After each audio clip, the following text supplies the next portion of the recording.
29 से 30 अगस्त की रात को पैंगोंग त्सो झील के दक्षिण में भारतीय सेना की प्रिमिटिव कार्रवाई से भारत को चीन पर सामरिक बढ़त तो मिल गई, साथ ही पहली बार 62 के युद्ध के बाद भारत को कैलाश पर्वत श्रृंखला को भी अपने अधिकार क्षेत्र में करने का बड़ा मौका मिला है।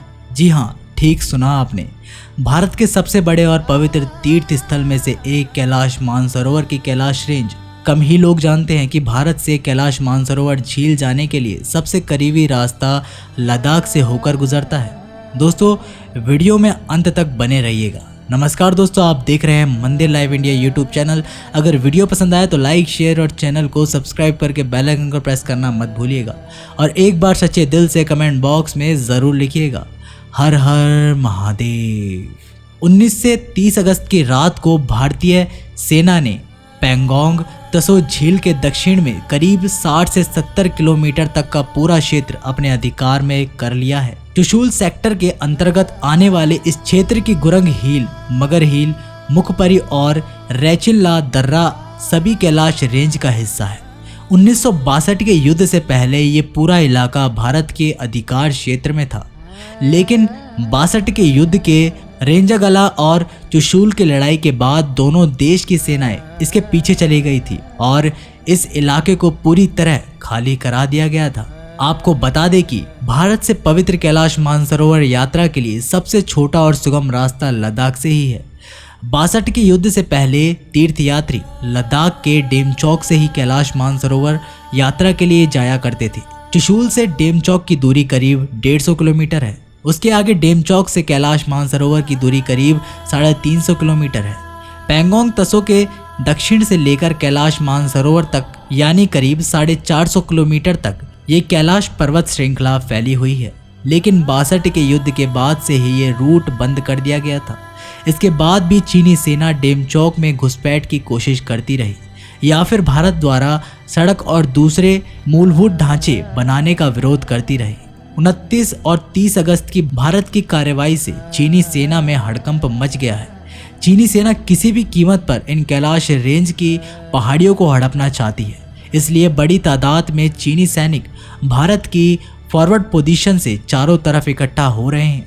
चीनी सेना अपने टैंक और आईसीवी व्हीकल्स के साथ एलएसी से सटे मोल्डो, स्पेंगूर, गैप और रैकिंग ग्रेंजिक लैंड पर अपना जमावड़ा कर रही है। चीनी सैनिक बर्छी भालों और दूसरे मध्यकालीन बब्बर हथियारों के साथ वहां इकट्ठा हो गई है, लेकिन भारतीय सैनिकों ने साफ कर दिया है कि अगर चीनी सैनिकों ने भारत की फॉरवर्ड पोजीशन पर लगी कटीली तारों को पार करने की कोशिश की तो एक प्रोफेशनल आर्मी की तरह चीनी सेना को कड़ा जवाब दिया जाएगा।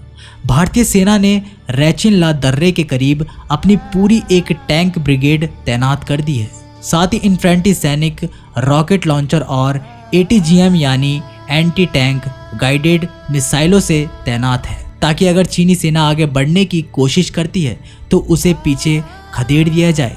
आपको बता दें कि फिलहाल कैलाश मानसरोवर यात्रा के लिए चीन हर साल कुछ भारतीय तीर्थयात्रियों को वीज़ा देते हैं। ये यात्री 2 रूट से कैलाश मानसरोवर की यात्रा पर जाते हैं। पहला है सिक्किम के नाथुला दर्रे से और दूसरा है उत्तराखंड के लीपू दर्रे से, लेकिन दोनों ही रास्तों से कैलाश मानसरोवर यात्रा पहुंचने में एक लंबा समय लगता है। हाल ही में भारत ने उत्तराखंड के धारचूल से लीपू लेक तक के लिए एक नई सड़क बनाई है, जिससे कैलाश मानसरोवर तक पहुंचने का समय कम हो गया है। तिब्बत पर अवैध कब्जे के बाद से ही कैलाश मानसरोवर झील चीन के कब्जे में है। भारत द्वारा लीपू लेक तक सड़क बनाए जाने से चीन बौखला गया है।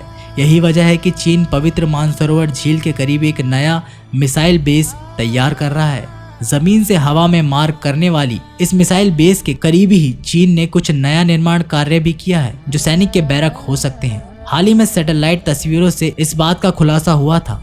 मानसरोवर झील भारत, चीन, नेपाल के विवादित ट्राइन जंक्शन लीपू लेक के बेहद करीब है, जहां चीन लगातार अपने सैनिकों की तादाद बढ़ाता जा रहा है। ओपन सोर्स इंटेलिजेंट यानी डेड सर्फ ने सैटेलाइट तस्वीरों से इस बात का खुलासा किया कि तिब्बत में कैलाश पर्वत से सटी मानसरोवर झील के बेहद करीब चीन ने सरफेस टू एयर यानी सैम जमीन से हवा में मार करने वाली मिसाइलों का एक बेस तैयार कर रहे हैं। इन सैटेलाइट समेत इनमें नए मिसाइल बेस का निर्माण कार्य दिखाई पड़ रहा है। इन सैम मिसाइलों का इस्तेमाल किसी संवेदनशील सैन्य अड्डे या फिर इमारत की हवाई हमले से सुरक्षा करने के लिए अमूमन इस्तेमाल किया जाता है। ये मिसाइल सिस्टम आसमान में हमला करने वाले फाइटर जेट, हेलीकॉप्टर या फिर ड्रोन से सुरक्षा प्रदान करता है। इसके अलावा डेड सर्फ से सैटेलाइट तस्वीरों के आधार पर इस बात का भी दावा किया था कि मानसरोवर झील के करीब कुछ इंफ्रास्ट्रक्चर डेवलपमेंट और कुछ सियासी निर्माण कार्य भी दिखाई पड़ रहा है। ये निर्माण कार्य इस साल मई के महीने में चल रहा है। माना जा रहा है कि ये रिहायशी निर्माण क्षेत्र चीनी सैनिक के करीब इत्यादि हो सकती है। आपको बता दें कि कैलाश पर्वत के करीब मानसरोवर झील हिंदुओं का पवित्र धर्म स्थल है। ये झील तिब्बत क्षेत्र का हिस्सा है और भारत चीन नेपाल सीमा के बेहद करीब है। ये झील इस ट्राई जंक्शन के विवादित इलाके लिपुलेक और काला पानी के बेहद करीब है। ये वही लिपुलेक, दर्रा और काला पानी इलाका है जिसको लेकर हाल ही में नेपाल ने नया नक्शा जारी कर अपना बताया है। हालांकि ये इलाके सदियों से भारत का हिस्सा है और उत्तराखंड के पिथौरागढ़ के अधिकार क्षेत्र में माना जा रहा है कि नेपाल की सरकार ने चीन की शह पर इस इलाके को अपने नए नक्शे में शामिल किया है। तो दोस्तों, आप लोगों का इस बारे में क्या कहना है, हमें कमेंट करके ज़रूर बताइएगा। अगर वीडियो पसंद आए तो लाइक, शेयर और चैनल को सब्सक्राइब करके बेल आइकन को प्रेस करना मत भूलिएगा। तब तक के लिए नमस्कार, टेक केयर।